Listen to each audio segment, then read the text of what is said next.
Salut Redditor, je m'appelle Kelly, 28 ans, et je suis mariée à Jason, 32 ans, depuis plus de 3 ans.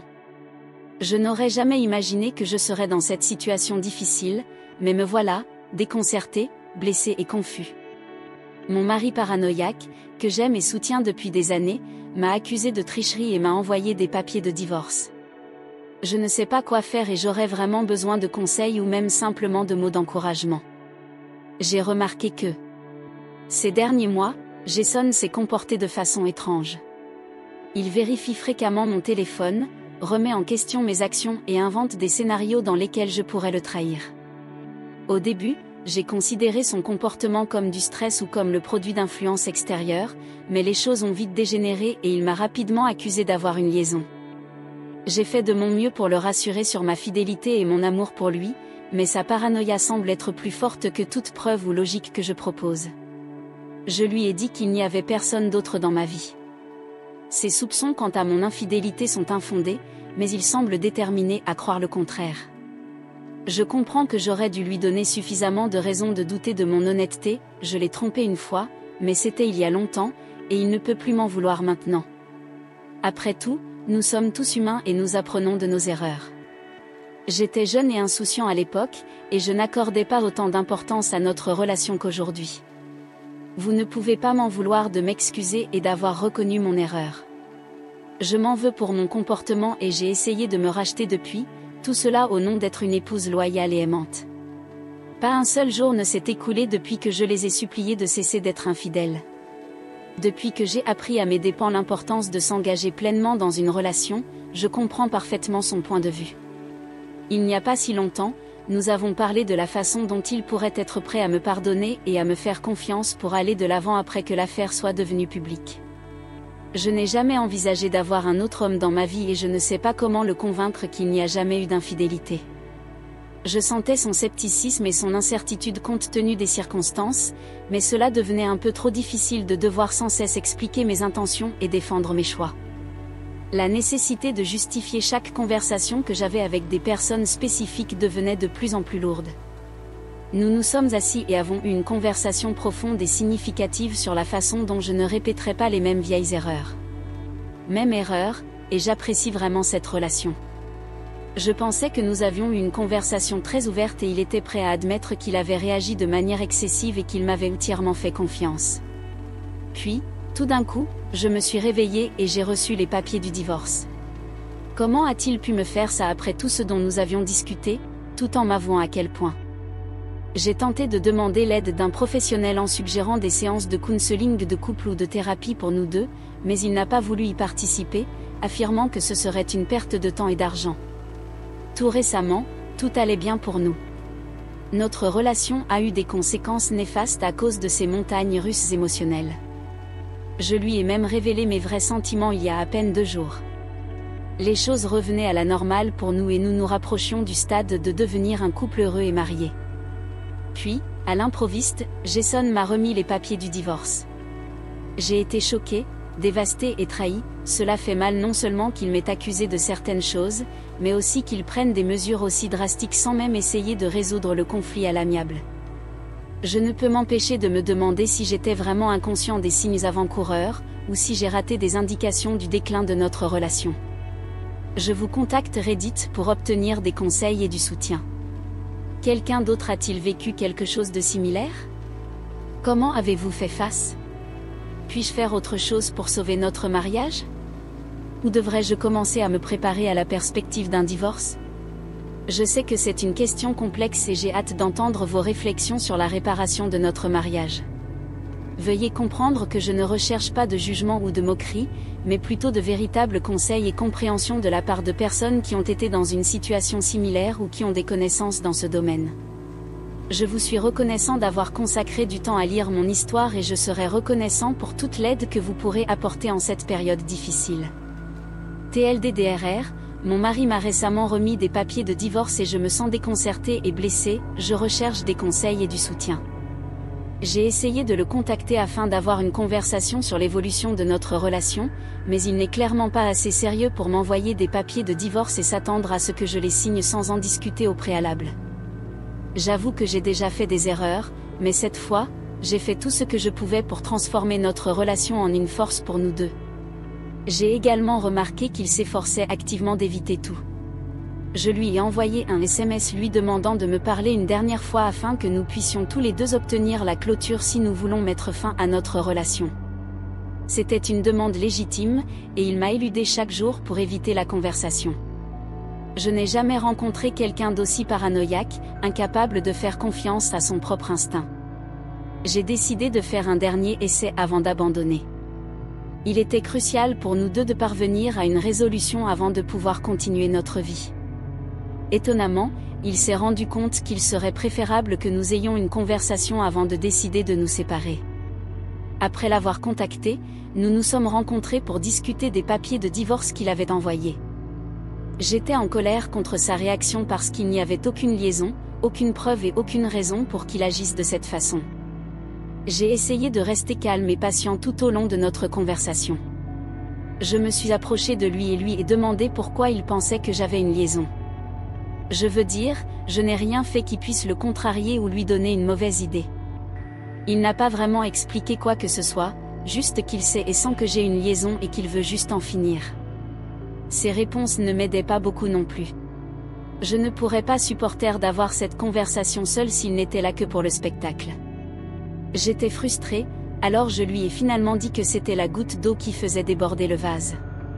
Lors de notre précédente conversation, j'étais sur le point de lui demander pourquoi il soupçonnait que j'étais impliquée dans une liaison extra-conjugale. Je voulais savoir s'il savait avec qui j'avais une liaison et comment il en était arrivé à cette conclusion. Il m'a expliqué qu'il m'avait entendu flirter avec plusieurs de mes collègues et avait décidé d'agir avant que les choses ne dégénèrent. Il veut tout savoir pour ne pas se sentir comme un perdant et éviter d'être trompé à nouveau par moi. Je n'ai pas compris son niveau de certitude. Sa conviction que j'avais une liaison était inébranlable. J'ai essayé de rester calme et de sympathiser avec lui, essayant de comprendre pourquoi il ne me faisait pas confiance et était si obsédé par cette idée. Mais peu importe comment je regardais les choses, je ne trouvais aucune explication raisonnable à son comportement. J'ai cédé parce que cela ne servait à rien d'acheter de nouveaux meubles pour une maison en ruine. J'ai signé les papiers du divorce et je les lui ai remis, mais je l'ai prévenu qu'il le regretterait bientôt une fois qu'il réaliserait à quel point c'était mal. Cela ne faisait que 2 semaines que j'avais quitté la maison après avoir signé les papiers du divorce, il n'y avait aucun moyen pour Jason d'être aussi proche de quelqu'un d'autre en si peu de temps. Je les ai entendus sourire et parler avec animation alors qu'ils marchaient main dans la main vers l'église. Jason a simplement souri et m'a dit qu'il n'était pas intéressé par les conseils relationnels gratuits de la part de personnes incapables de gérer leurs propres relations. Il y avait quelque chose dont on ne m'avait pas parlé depuis des semaines, alors j'ai décidé de le découvrir. Je les ai suivis jusqu'à l'église, assis près de la sortie pour qu'ils ne me voient pas.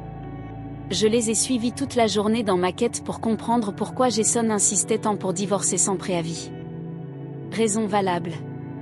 Si cela s'avérait vrai, cela signifierait que Jason m'avait trompé, mais il a fait croire que c'était moi qui avais triché pour qu'il puisse divorcer sans se sentir coupable. Je les ai suivis jusqu'à la maison et j'ai frappé à la porte de Jason, le suppliant d'ouvrir. Il avait l'air très confus de me voir debout devant la porte, mais j'étais déterminée à connaître la vérité, même si cela serait douloureux, parce que tout semblait tellement foiré et que j'avais mal à la tête à force d'essayer de trouver une solution. Raisons possibles pour lesquelles Jason aurait tant insisté pour que je divorce. Il était sur le point de me fermer la porte au nez quand je lui ai dit que je l'avais vu avec une fille à l'église. Il m'a dit de vivre et d'arrêter de le fouiner, mais je lui ai demandé directement si elle était la raison pour laquelle il était si déterminé à divorcer. J'ai insisté pour qu'il m'explique les raisons pour lesquelles il était si catégorique sur le divorce, mais il a ri et m'a dit d'oublier ça. Bravo d'enfin l'avoir accepté. Il m'a informé qu'il m'était reconnaissant pour notre liaison car cela l'avait aidé à rencontrer sa future épouse. J'ai réalisé qu'il m'avait trompé tout le temps et il m'a fait ce sourire méchant qui m'a tout dit. Je l'ai confronté, l'accusant d'être infidèle, et il m'a intelligemment convaincu de divorcer sans me dire pourquoi. J'étais absolument sidérée par les révélations qui venaient de tomber. Je ne m'attendais jamais à ce que Jason ait une liaison, et encore moins qu'il aille aussi loin. Il a continué à sourire et à me dire que j'étais responsable de tout ce qui s'était passé. Il a affirmé que si j'avais été fidèle et que je n'avais pas triché, il n'aurait pas eu besoin de trouver quelqu'un d'autre avec qui tricher. Finalement, il m'a fermé la porte au nez, me laissant là, complètement abasourdi. Je cherchais à divorcer pour pouvoir être avec la personne avec qui il avait une liaison. Pour être honnête, je ne pense pas que j'aurais pu supporter la nouvelle qu'il avait une liaison pendant que nous étions mariés. Je ne peux qu'imaginer l'immense douleur qu'il a dû ressentir en découvrant ma liaison et le dégoût de soi qui a conduit à ma liaison. J'ai perdu le contrôle de mes émotions et j'ai commencé à pleurer de manière incontrôlable, me mettant à sa place, même si nous ne l'étions pas. N'étant plus légalement mariés, ça m'a fait mal d'apprendre qu'il avait une liaison depuis longtemps et je n'en avais aucune idée. Je pouvais comprendre, mais je ne pouvais pas lui pardonner de m'avoir trahi. La combinaison de nos expériences partagées et de la douleur de la trahison m'a submergée. Je ne pouvais m'empêcher de me demander comment notre relation avait dégénéré à ce point. Je suis rentrée chez moi et je me suis assis dans un coin sombre, essayant d'imaginer comment ma vie était passée d'un roman d'amour à un film d'horreur en l'espace de quelques semaines. Jason était quelqu'un en qui je pouvais avoir confiance. Je ne sais pas ce qui m'a le plus blessée, sa liaison ou le fait qu'il ait divorcé de moi pour une simple maîtresse. Ça m'a fait très mal qu'il m'ait larguée pour une liaison. J'étais dévastée et je restais assis là pendant des heures à penser à mon passé et à ma vie. Il a fini par me tromper, mais je ne peux pas lui en vouloir entièrement car c'est moi qui ai trahi sa confiance en premier lieu. Je n'irai jamais jusqu'à divorcer et commencer une nouvelle vie avec cette personne. Après avoir sangloté de manière incontrôlable et me blâmer pendant près de 3 heures, j'ai réalisé qu'il ne servait à rien de continuer à me blâmer d'avoir mis fin à une relation déjà rompue. J'ai décidé de me concentrer sur moi-même et d'avancer dans ma vie, malgré les affirmations de Jason selon lesquelles tout était de ma faute. Cependant, je ne lui fais toujours pas confiance et je me demande si sa culpabilité l'empêche d'accepter qu'il est entièrement responsable. J'essaie de me concentrer sur ma santé et de ne pas m'attarder sur Jason ou sa nouvelle petite amie depuis 3 mois. Je suis sortie de mon mariage brisé et j'apprécie maintenant mon nouveau travail, qui m'a grandement remonté le moral. Cependant, j'ai été invitée chez un collègue.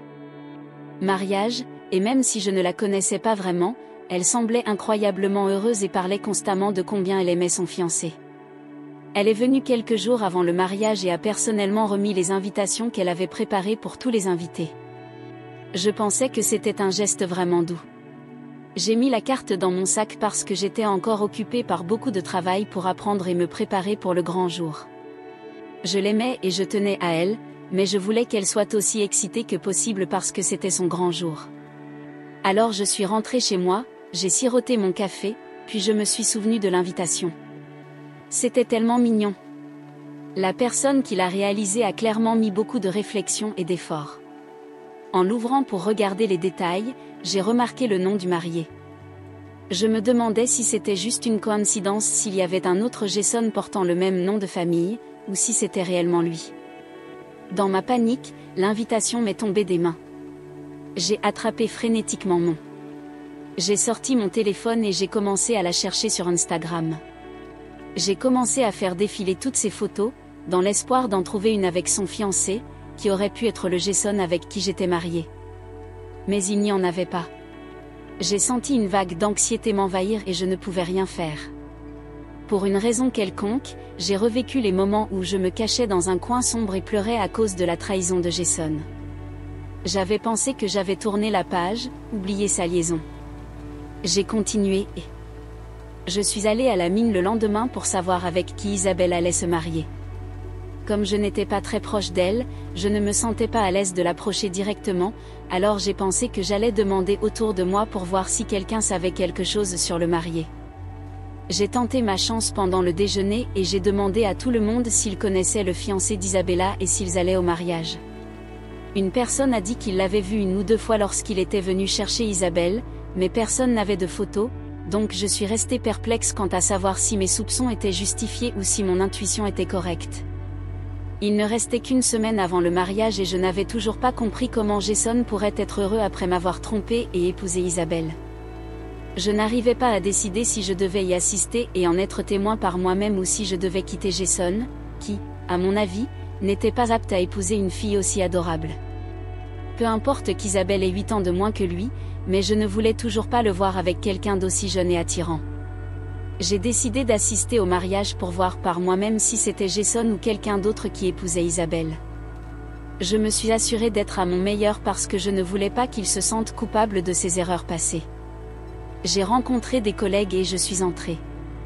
Dès que j'ai vu Jason, avec un grand sourire sur le visage, attendant son épouse à l'hôtel, je n'ai pas pu m'empêcher de pleurer. Mon cœur se brisait, pas mes chaussures.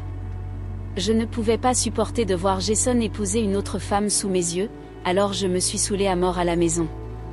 Les images du visage souriant de Jason, attendant Isabelle, tournaient dans ma tête.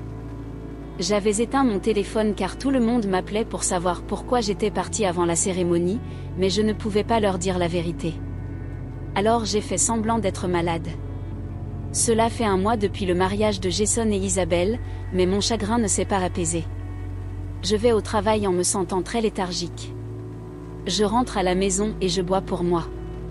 Je n'ai pas envie de faire quoi que ce soit parce que je suis si seule. Je n'ai personne à qui parler. Je ne sais pas si j'ai besoin d'aide pour gérer cela. J'ai demandé un congé pour les jours suivants et je suis restée dans mon appartement. J'ai mangé, bu et dormi. Je n'avais pas réalisé que Jason m'impacterait autant. J'ai décidé d'écrire ceci dans l'espoir que cela m'aidera à sortir de cette situation difficile. Je ne le publierai peut-être même pas, si je le fais, c'est un appel à quiconque le lit pour qu'il me donne un coup de main. J'ai besoin de me sentir à nouveau normal, de faire les choses que je veux faire sans me sentir obligée de le faire. Si quelqu'un a lu jusqu'ici, j'apprécierais grandement quelques conseils sur la façon de surmonter les sentiments accablants de culpabilité et de trahison. Clôture et continuer ma vie. Je veux juste mettre ça derrière moi et repartir à zéro. Si vous avez des conseils sur la façon de procéder, partagez-les. Votre gentillesse et votre soutien m'ont permis d'arriver jusqu'ici, et j'espère que votre amour et votre soutien me aideront à traverser cette épreuve.